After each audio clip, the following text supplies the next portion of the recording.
Trump senior advisor Elon Musk is announcing big changes to his role at the Department of Government Efficiency.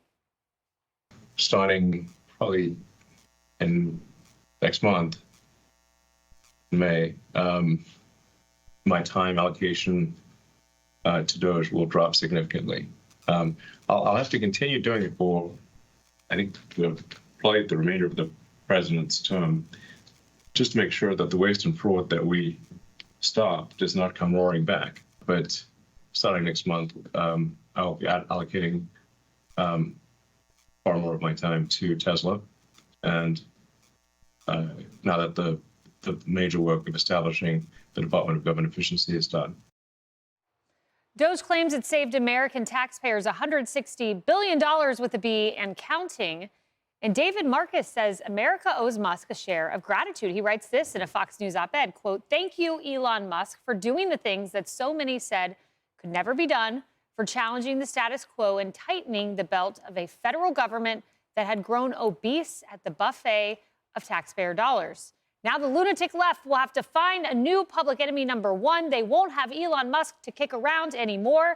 And Tom Shalhoub, they will find that enemy, I can assure you." Yeah, well, I don't know if they're going to have to go looking. I've been saying this on all the Fox shows ever since the beginning of this administration.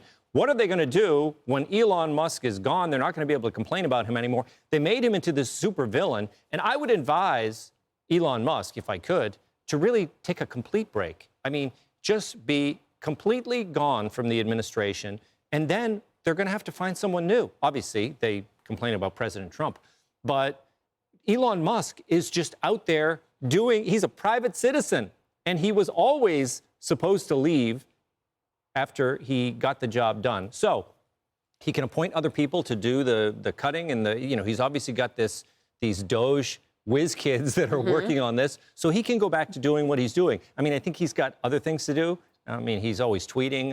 Frankly, I don't understand how he does it. And President Trump, they kind of exhaust me, the two of them.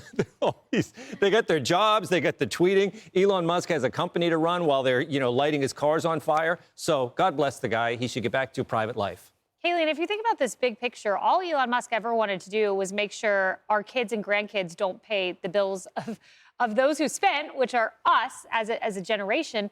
But for that, he got compared to Hitler, saying he had a Hitler signal at a rally, which was totally false.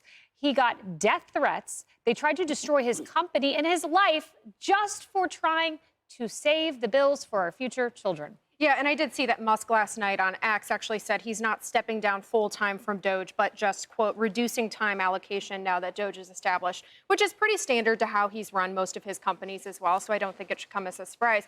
But I will say my request to Elon Musk is the exact opposite of Tom's. I hope that he remains involved in the administration for many of the reasons that you just laid out, Kaylee. I think that young Gen Z Americans like myself have watched Elon Musk and what he's done with DOGE and have really breathed a sigh of relief that for once it seemed like someone in Washington, D.C. was thinking more than 2 years down the road. Yes. Because the fact of the matter is, young Americans like myself stand to inherit a host of financial problems that have accumulated as a direct result of generations of politicians constantly kicking the can down the road. Social Security is a great example of this. There's not a single Gen Zer that actually expects to receive a penny of the money that we have been forced to pay into that program. It's going to be insolvent long before we even get close to the age of retirement.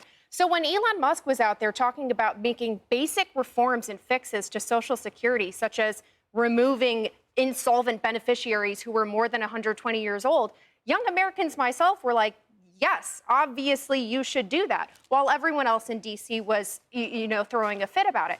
So I do hope that even if it's not Elon Musk, someone else in the Trump administration is able to be that forward thinker moving forward for younger Americans specifically. Lisa, as a reminder, with few exceptions, and those exceptions are Ro Khanna, Bernie Sanders, very few others who have called out the violence against Tesla, the entirety of the Democratic Party has tacitly embraced violent actions against this company. Watch this. This is Fox News Digital chasing down Democrats, trying to find anyone who will condemn the violence against Elon and Tesla. Tell us what you think about what's happening with the Tesla products, the violence at the dealerships. What's your take on the situation? I'm so sorry. I'm a little bit late here right now. What's your take on it? Do you denounce the violence?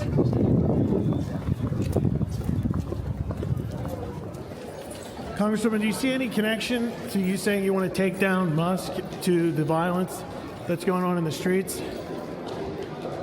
Do you denounce the violence against Tesla products? Yeah, I mean, again, like I've seen Republicans call me communist and I hate this country. I mean, it's like, I don't know. While I have no opinion on the actions that are going on, I actually haven't even been following that much. Lisa, they were a tailwind behind all of this happening. They are in many ways complicit by not calling this out. Well, they support it. I mean, if you go through a lot of the political violence over the years, it's on the left. I mean, you look at 2 attempted assassinations against President Trump. Lee Zeldin was almost stabbed. There was an attempted assassination of Brett Kavanaugh. You go back to the 2017 shooting of Steve Scalise and other Republicans on that softball field. It was a Bernie Sanders supporter who did that. So you go down the list, it's mostly on the left. So they support it, let's be honest.